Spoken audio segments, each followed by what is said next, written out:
I'd like to talk about estrangement and the negative impact estrangement may have on your mental health. But before I do that, I'd like to introduce myself. Hello, I'm Ghazala at the Heart and Soul Cafe. Thank you for stopping by. I hope you find the content of this video helpful. Now, estrangement. Well, let's define estrangement first. What does it mean? Well, it's when communication, relationships have broken down for whatever reason. It might be with a particular person, might be with one person, or it might be with a group of people. It might be that you've decided to cut ties with them, or it might be that they have, or that person has decided to cut ties with you. What I found when I'm counselling and supporting people, and that's what I do, I'm a counsellor, the amount of times I hear, if only I had said this to this person, if only I had said that. And so many times people do share with me that they were estranged from either a parent or a sibling, somebody that they used to be quite close to. And very sadly, while they were in this situation of not having any connection physically with them or any kind of correspondence with them, that person has sadly passed away. And the effect that has on the person that I'm supporting is pretty massive, actually. It's so many regrets of, if only I had said this, if only I had told them that. I never got a chance to say that because of these things that got in the way and caused them for their relationship to break down. And it could be that, that person had decided to do that for whatever reason, or the other person had decided to do that.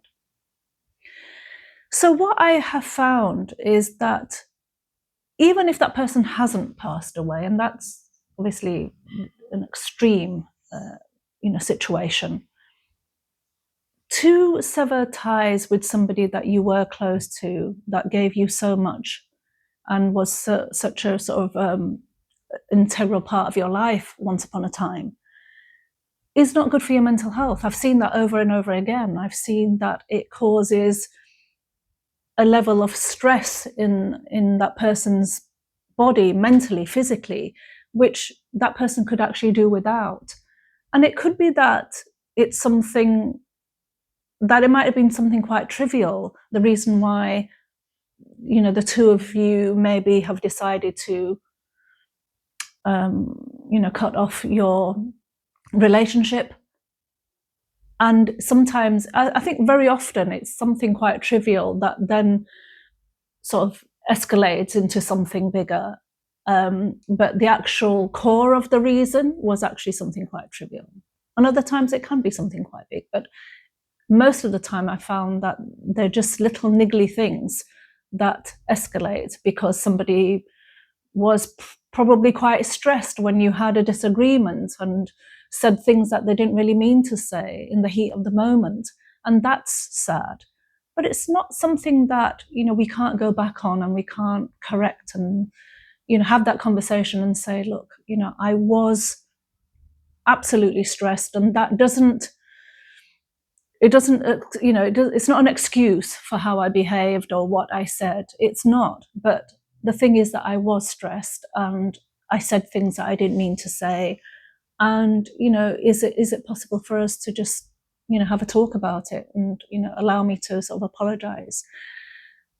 And it doesn't make you small by saying that. In fact, it shows a level of courage. It shows a level of resiliency. It shows a level of compassion and empathy to be able to do that, to realize what the other person may have, how the other person may have felt when you said the things that you said, how it might have hurt them when you said the things that you said. And when you allow things to sort of calm down and the dust to settle, you might realize that, well, I absolutely didn't mean, when I said X, Y, Z.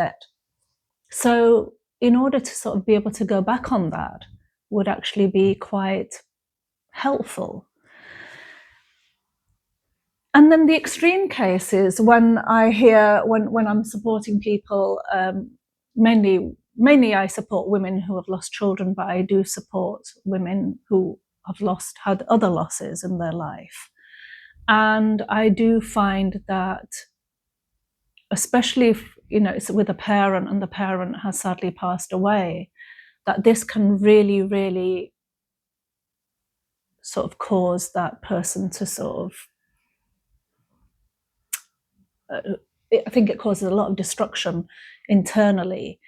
The feeling of if only, and I should have, those things can really eat you up inside, and I do see it, sadly, very sadly, again and again and again.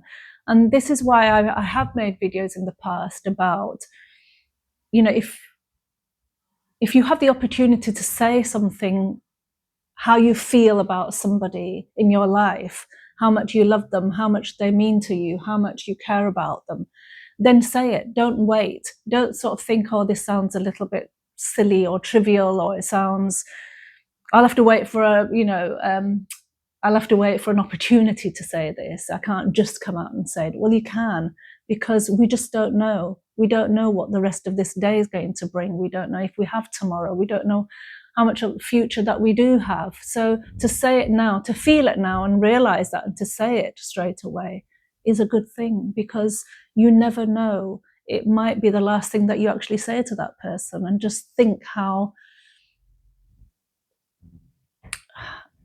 much of a blessing that would be, to know that you said the things that you wanted to say.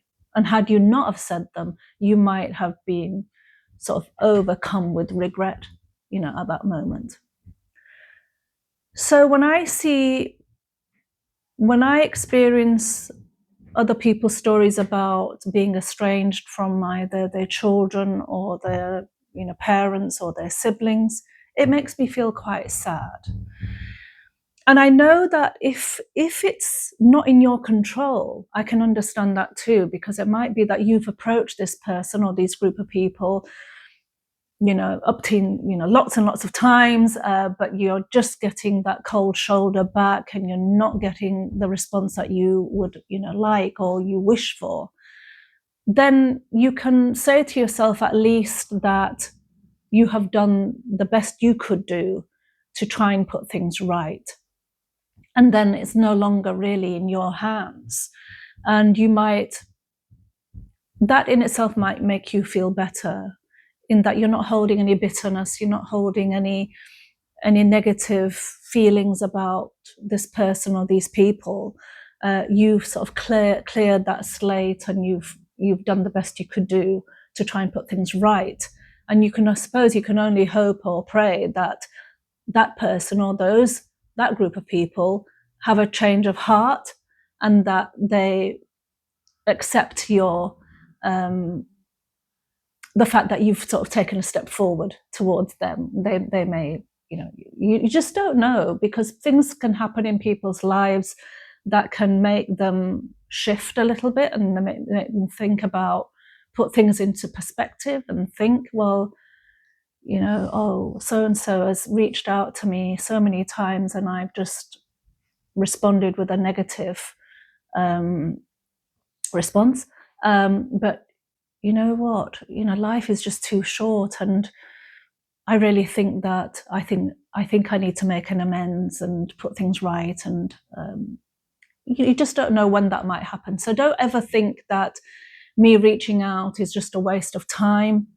Reach out, and that way you at least have the that conscious of clear conscience about it, that I've done the best I could do to put things right. But it's really not now in my control. It's really in that person's control, because that person has decided not to take a step forward towards me.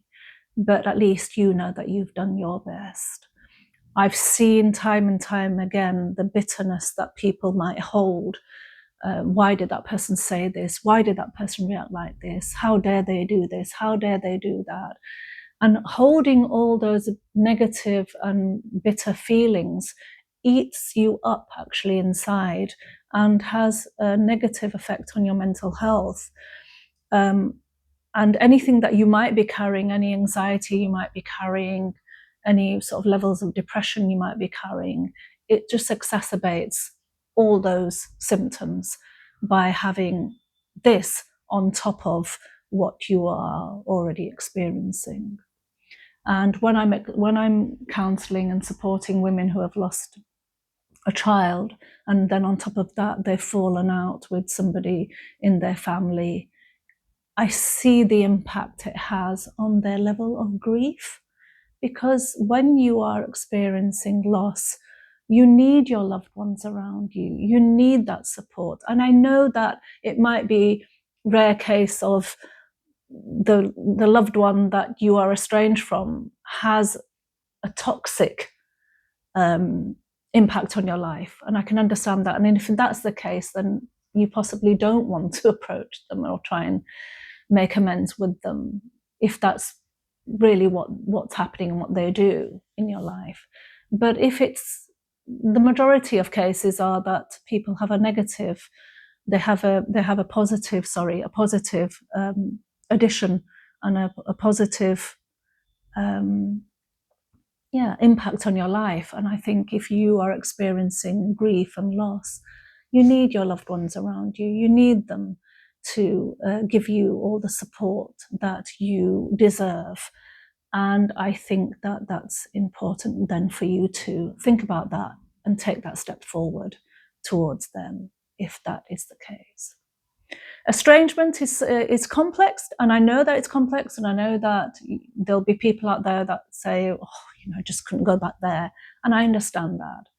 If it's something that's in your control, if it's something that's causing you grief, then I really feel that it's not, you belittling yourself by reaching out. It shows courage. I think it shows a lot on your part. I really do. And I think that that's a good thing. That's something that you can maybe feel proud of if you do get back together again with the person that you are distanced from.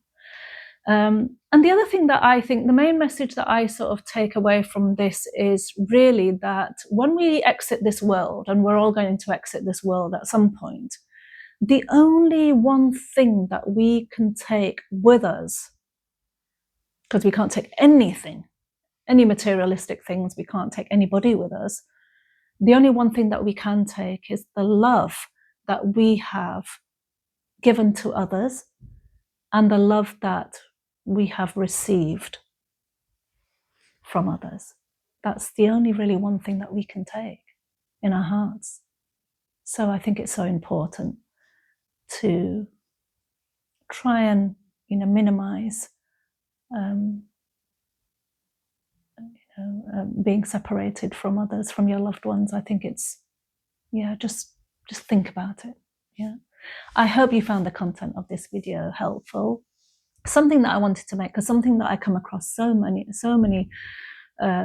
much in my life, sadly, in my experiences when I'm supporting others. So I really think that it's important for you to think about that and do that. Okay, so thank you. I hope you found the content of this video helpful. I look forward to seeing you in the next video. Until then, look after your hearts and souls. Thank you.